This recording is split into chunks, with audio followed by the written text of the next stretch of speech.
Hello friends, welcome to Pragna GK group. ఈ వీడియోలో మనం రక్షణ రంగ దిగుమతులను గురించి డిస్కస్ చేద్దాం. మన దేశ రక్షణ రంగ అవసరాలు తీర్చుకోవడానికి వివిధ దేశాలపైన ఆధారపడుతున్నాం. America, France, Russia, Spain, Israel ఇలాంటి దేశాల నుండి వివిధ ఎగుమతులు మనం చేసుకుంటున్నాం. రక్షణ రంగ అవసరాలు తీర్చుకోవడానికి, అలా అధునాతనమైన ఆయుధాలను, తుపాకులను, యుద్ధ విమానాలను, రక్షణ రంగంలో పనిచేసే హెలికాప్టర్లను, డ్రోన్లను, అలాగే అధునాతన క్షిపణులను మనం దిగుమతి చేసుకోవటం జరుగుతుంది. అయితే ఇక్కడ కాంటెక్స్ట్ ఏంటంటే 2024 ఫిబ్రవరి 1వ తేదీన MQ-9B drones, unmanned air vehicles, మానవ రహిత విమానాలు మనం వార్తల్లో చూసాం. వాటి గురించి తెలుసుకుందాం. ఈ MQ-9B డ్రోన్స్ అనేవి మనం ఎక్కడి నుంచి దిగుమతి చేసుకుంటున్నామంటే, అగ్రరాజ్యమైన అలాగే ఆర్మీ ఎక్కువగా ఉన్న దేశం ఏంటంటే అమెరికా నుండి మనం వీటిని ఎగుమతి చేసుకుంటున్నాం.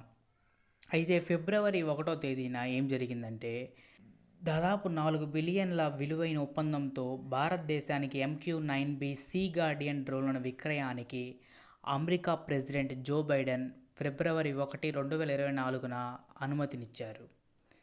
అయితే ఇది ఎప్పుడు స్టార్ట్ అయిందంటే, గత ఏడాది ప్రధాని నరేంద్ర మోదీ అమెరికా పర్యటన సందర్భంగా 31 MQ-9B స్కై గార్డియన్ డ్రోన్లను కొనుగోలు చేయాలని ప్రధాని మోదీ భారతదేశం ప్రతిపాదించింది. వాటిని ఇప్పుడు ఫిబ్రవరి 1, 2024న జో బైడెన్ గారు అనుమతినిచ్చారు. సో ఈ కాంటెక్స్ట్లో భాగంగా గత లాస్ట్ 1 ఇయర్లో 2023లో ఏ రక్షణ రంగ దిగుమతులను వార్తల్లోకి వచ్చాయో అవన్నిటినీ ఇక్కడ మనం డిస్కస్ చేద్దాం. వీటన్నిటిని మనం డెఫినెట్గా గుర్తుంచుకోవాలి. పోటీ పరీక్షల్లో తప్పనిసరిగా ఒక ప్రశ్న వచ్చే అవకాశం ఉంది. ఇక్కడ ఏంటంటే, కొన్ని టాపిక్స్ని పోటీ పరీక్షల్లో గనక పరిశీలిస్తే కొన్ని టాపిక్స్ ఎనలిటికల్గా చూడాల్సి ఉంటుంది. కాన్సెప్ట్ బేస్డ్ క్వశ్చన్స్ అయ్యి కాన్సెప్ట్ అర్థమైతే, అంటే విశ్లేషణ చేయగలుగుతున్నామా లేదా అనే ప్రశ్నలు వస్తాయి. కొన్ని క్వశ్చన్స్ ఏంటంటే memory based questions, to test our memory, మన జ్ఞాపక శక్తిని పరిశీలించడానికి. ఖచ్చితంగా గుర్తుంచుకునే ఈ మెమరీ బేస్డ్ ఎగ్జామ్లో ఖచ్చితంగా గుర్తుంచుకోవాలి. ఈ రక్షణ రంగ దిగుమతులు కూడా అలాంటివే. సో వీటన్నిటి పేర్లు, ఈ రక్షణ రంగ దిగుమతులు 2023లో భారతదేశం ఏ రక్షణ రంగ దిగుమతులు చేసుకున్నాయో వాటన్నిటిని తప్పనిసరిగా, వాటి పేర్లు తప్పనిసరిగా, అలాగే ఏ దేశంతో అవి దిగుమతులు చేసుకున్నామో తప్పనిసరిగా గుర్తుంచుకోవాలి. సో గుర్తుంచుకోండి. ఈ MQ-9B డ్రోన్స్ ఎందుకు భారతదేశానికి తీసుకొని వస్తున్నారంటే, మనందరికీ తెలుసు, పాకిస్తాన్ ఒకవైపు, చైనా ఒకవైపు. ఇవి పాకిస్తాన్ వైపు ఈ డ్రోన్స్లను నిఘా వేయాలని వాటిని మనం తీసుకొని వస్తున్నాం. ఓకే, సరే. ముందుగా అమెరికా నుండి భారతదేశానికి దిగుమతులయ్యే 2023లో దిగుమతులైన వార్తల్లో నిలిచిన రక్షణ రంగ సంబంధించిన దిగుమతులు. పోసిడాన్ 81 ఎయిర్క్రాఫ్ట్, P-18 మొత్తం దాదాపు ఇవి దేనికంటే నిఘా కోసం ఈ విమానాలు.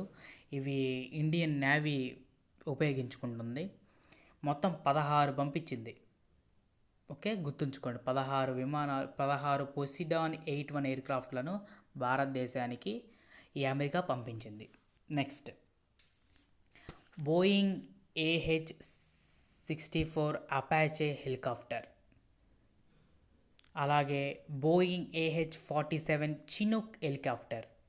కంపల్సరీగా వీటిని గుర్తుంచుకోండి. ఇక్కడ కీవర్డ్స్ ఏంటంటే అపాచే, చినూక్. ఈ కీవర్డ్స్ గుర్తుపెట్టుకోండి. ఎగ్జామినేషన్ పాయింట్ ఆఫ్ వ్యూలో గుర్తుంచుకుంటే సరిపోతుంది. తర్వాత next, Sikorsky MH-60 Seahawk Romeo helicopter, అలాగే FA-18EF సూపర్ హార్నెట్ ఎయిర్క్రాఫ్ట్, అలాగే MQ-9B డ్రోన్స్ చాలా ఇంపార్టెంట్ ఎందుకంటే ఇటీవల వార్తల్లోకి నిలిచింది. అలాగే 6 hour 516 automatic assault rifle firing range, అలాగే 6716 రైఫిల్స్ 600 meters ఫైర్ రేంజ్. వీటన్నిటినీ కీవర్డ్ ఆధారంగా గుర్తుంచుకోవడానికి ట్రై చేయండి. ఓకే, నెక్స్ట్, ఫ్రాన్స్ దేశం నుండి 2023లో వార్తల్లో నిలిచిన రక్షణ రంగ దిగుమతులు భారతదేశానికి ఏమేమి వచ్చాయో చూద్దాం. దజాల్ట్ రాఫెల్ ఫైటర్ జెట్స్, మొత్తం ఈ రాఫెల్ ఫైటర్ జెట్లు ప్రస్తుతం ఎన్ని ఉన్నాయంటే 36 ఉన్నాయి, గుర్తుంచుకోండి. భారతదేశంలో మొత్తం 36 రాఫెల్ యుద్ధ విమానాలు ఉన్నాయి. Next, Dassault Mirage 2000 aircraft. Okay, గుర్తుంచుకోండి. రాఫెల్ మిరాజ్ ఫ్రాన్స్ నుండి దిగుమతి చేసుకుంటున్నాం. నెక్స్ట్, రష్యా నుండి భారతదేశానికి రక్షణ రంగం సంబంధించిన దిగుమతులు 2023లో ఏవైతే ఉన్నాయో వాటి గురించి చూద్దాం. Sukhoi 30 MK-1 fighter jets. Next, Mi-17 helicopters. Next, S-400 missile system. ఈ మిసైల్ సిస్టమ్ ఏంటంటే ఇది S-400 ఇది మిసైల్ లాంచర్ కాదు, అంటే మిసైల్ లాంచ్ చేసేది కాదు, షిప్ను లాంచ్ చేసేది కాదు, ఇది కాపాడేది, డిఫెండర్. ఓకే, గుర్తుంచుకోండి. అయితే ఈ S-400 వల్ల మనకి ఏం జరిగిందంటే అమెరికా దేశం కొన్ని శత్రు దేశాలని శత్రువులుగా భావిస్తుంది. అలాగే ఆ శత్రు దేశాలని వివిధ దేశాలు ఏవైతే సంబంధాలు ఏర్పరచుకుంటాయో వాటిని కూడా వాటిపైన ఏమి చేస్తుందంటే క్యాట్సా యాక్ట్ అనేదాన్ని ప్రయోగిస్తుంది. ఈ క్యాట్సా యాక్ట్ అంటే countering America's adversaries through sanctions act. ఇది 2007లో నుంచి ప్రారంభించబడింది. అయితే ఈ S-400 ఏం జరిగిందంటే X-400 మిసైల్ సిస్టమ్ ఏం జరిగిందంటే దీన్ని కొనుగోలు చేయడం వల్ల భారతదేశంపై అమెరికా క్యాట్సా యాక్ట్ని వారం చేయడం జరిగింది దాని ద్వారా. ఓకే, గుర్తుంచుకోండి. Next, Mikoyan Gurevich MiG-21 fighter jets. Next, BrahMos joint project. India మరియు రష్యా ఇద్దరు కలిసి ఈ బ్రాహ్మోస్ క్షిపణిని తయారు చేశారు. బ్రాహ్మోస్ అంటే బ్రహ్మపుత్ర, MOS అంటే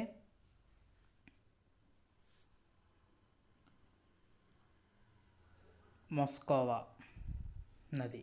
ఓకే, భారతదేశం అత్యధికంగా రష్యా నుండి ఈ రక్షణ రంగ దిగుమతులు చేసుకుంటుంది. భారతదేశం స్పెయిన్ నుండి రక్షణ రంగానికి సంబంధించిన దిగుమతులు 2023లో ఏవైతే ఉన్నాయో వాటి చూద్దాం. కాసా C-295 ఎయిర్క్రాఫ్ట్, దీన్ని ఎయిర్ బస్ తయారు చేసింది, వాటిని మనం దిగుమతి చేసుకున్నాం. ఓకే, గుర్తుంచుకోండి. నెక్స్ట్, ఇజ్రాయెల్ నుండి మనం ఏమి దిగుమతి చేసుకున్నామంటే రక్షణ రంగానికి సంబంధించినవి హెరాన్ MK-2 డ్రోన్స్, తర్వాత స్కై స్ట్రైకర్ లేదా సూసైడ్ డ్రోన్, వీటిని మనం దిగుమతి చేసుకున్నాం. ఇది ఇంతవరకు మనం ఏవైతే 2023లో భారతదేశ డిఫెన్స్ రక్షణ రంగ మంత్రిత్వ శాఖ 2023లో వివిధ దేశాల నుండి దిగుమతి చేసుకున్న వాటి గురించి మనం డిస్కస్ చేసుకున్నాం. వీటన్నిటి తప్పనిసరిగా గుర్తుంచుకోవాల్సిందే, పోటీ పరీక్షలో తప్పనిసరిగా ప్రశ్న వస్తుంది. చూసిన ప్రతి ఒక్కరూ లైక్ చేయండి, సబ్స్క్రైబ్ చేయండి, తిరిగి మీ మిత్రులకు కూడా షేర్ చేయండి. Thanks for watching.